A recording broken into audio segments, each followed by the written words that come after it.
Hey there, I'm Alex Kidman, and these are, well, they're pigeons. This is a video I shot on the Samsung Galaxy A56. Let's get into the review.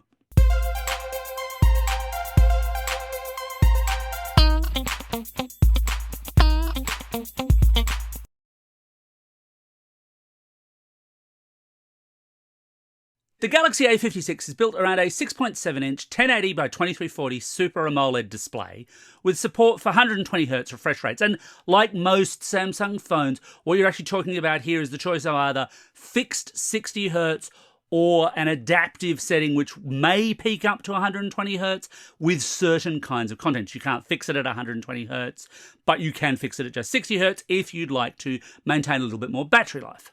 Relative to its predecessor, the Galaxy A55, the Galaxy A56 had a slightly larger display screen, but there are still bezels present if that's important to you. I know some of my viewers get really fussed about this and others kind of don't see the problem. It's totally a personal taste thing, clearly. The Galaxy A56 I've tested was a loaner from Samsung Australia, and they sent me the Awesome Olive variant. It also comes in Awesome Graphite here in Australia, although those are not the only colours that Samsung makes the A56 in. It's just that those are the only two colours we'll see here. Awesome Light Grey and Awesome Pink are also options in other territories, and I guess you might see some of those through some of the importers, but officially speaking, we just get the Awesome Olive and Awesome Graphite. It's a nice enough colour, although I've never been quite all that taken with light green as a phone colour. Then again, me being me, if this was my daily driver, I'd be throwing it in a case anyway, as I think most of my viewers are pretty much aware. Controls on the A56 are kept quite simple. Power button, volume buttons, usual stuff.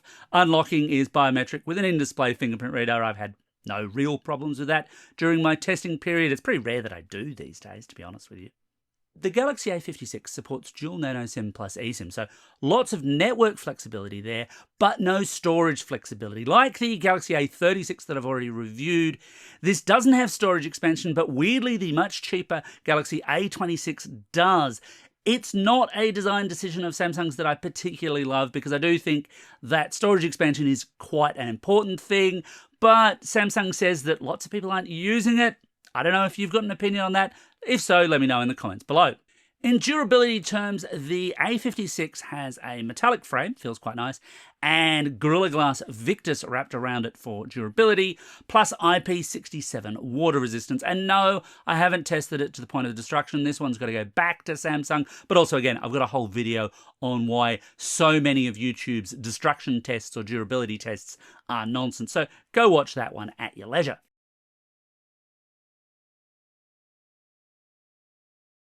In camera terms, the Galaxy A55, the A56's immediate predecessor, featured a wide 50-megapixel lens, ultra-wide 12-megapixel, and 5-megapixel macro lens, along with a 32-megapixel selfie sensor.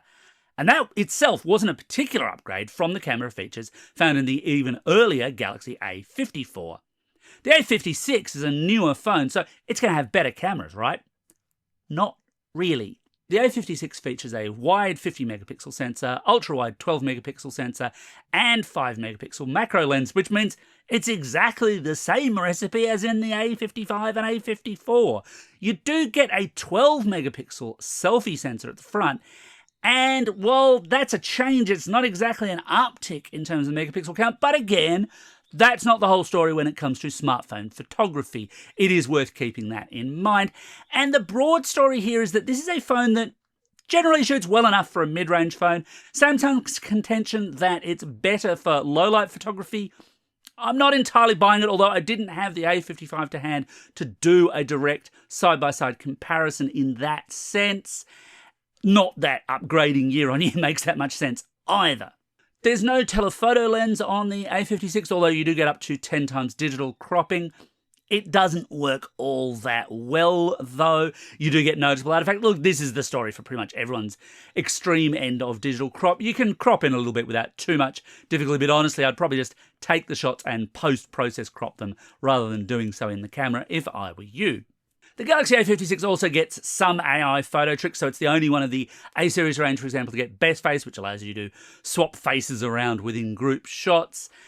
as well as things like object removal, which, look, I mean, it works. I'll show you that here. You just circle things and they will vanish. I have two problems here. One, you get, in a lot of shots, predictable kind of artifacts left over from that erasure process, but also you have to be signed into your Samsung account to actually use those features. And this I find curious because I thought the whole idea here was these were on-device modifications that you were making. The Samsung account is an online thing, and those features won't work if you're not logged into it. Now, again, yeah, I get it. Most buyers of a Samsung phone are probably going to log into a Samsung account as well, but if you didn't want to, it's worth bearing in mind you can't access those features without one. The Galaxy A56 runs on a Samsung Exynos 1580 processor with 8GB of RAM and either 128GB or 256GB of fixed storage, depending on how much you spend on the phone. Now, my experience with Exynos systems over the years has generally been one where they've had less processing power than the equivalent Qualcomm processor, but they may have had a little bit better battery performance as a result. And as such, my expectations for the Galaxy A56, look, they weren't super high, especially considering how the Galaxy A36 actually ran. So here's how the Galaxy A56 compares using Geekbench 6's CPU test. And here I was pleasantly surprised. That's actually a really good score. Yes, the Oppo Reno 13 does outpunch the Galaxy A56 in this table. However, depending on what you're spending on the Galaxy A56, that's a phone that's going to run you $100 to $200 more to buy, and that is an appreciably close score. Basically, this is a phone that's ever so slightly punches above its price range, and that's really pleasing to see. It's a similar story looking at GPU performance. Now, here the Pixel 8a does outdo the Galaxy A56, and obviously the Pixel 9a is imminent, but I've put that in there because Pixel 8a stock is now being sold at run-out kind of prices. If you can snag one of those, yeah, that's a much more powerful phone. But within its actual price bracket, the Galaxy A56 is a decent enough performer.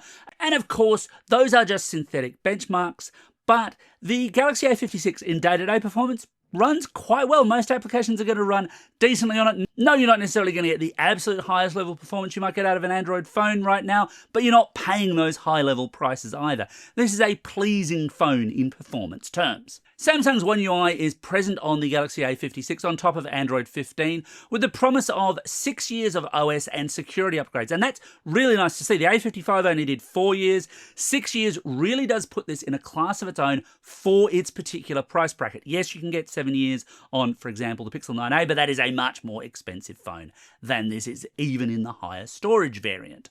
Now, honestly, it's fair to expect, actually, after 6 years, you're probably going to want to swap this phone out. If nothing else, the battery will have degraded a fair bit by then, even just with regular usage. But I like having that longer-term support in place because it does mean if you do want to stick with this phone for the long term, you can. It's also going to be a little bit more valuable when you do come to trade it in because, hey, it's still going to be a relatively current phone. Samsung's big push for its premium phones is, of course, Galaxy AI, but like the A36, you don't get Galaxy AI on this phone. You instead get amazing AI, which basically equates to some photography features and things like circle to search. It's basically fairly standard Android AI stuff. Obviously, the NPU in this phone isn't quite up to some of those more advanced Galaxy AI features.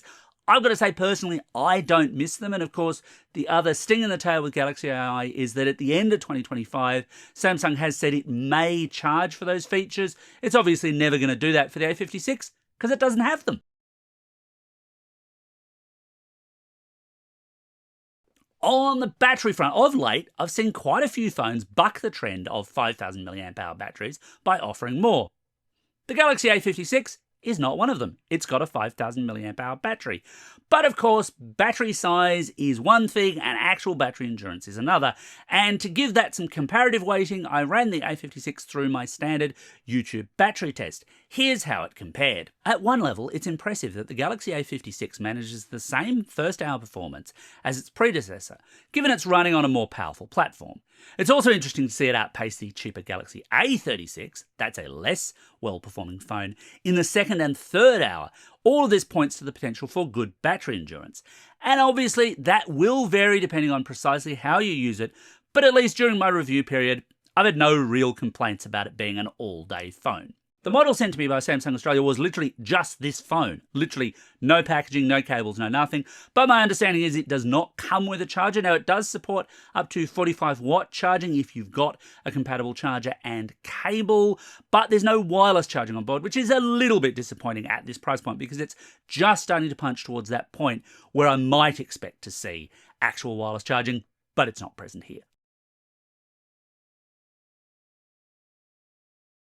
So should you buy the Samsung Galaxy A56? Well, look, I was somewhat disappointed by the Galaxy A55 last year, and while Samsung has really only tinkered around the edges to make the Galaxy A56, the end result is a markedly better phone that's better value as a result. Its performance is improved, it's supported for longer, and it should be a touch more durable than its predecessor, while also benefiting from a slightly larger display. It is a touch disappointing that Samsung's essentially relying on the same camera formula for quite so long, however. And that's my take on the Galaxy A56. Got any questions? Hit me up in the comments below, and as always, thanks for watching, and don't forget to hit like and subscribe, and consider becoming a financial supporter.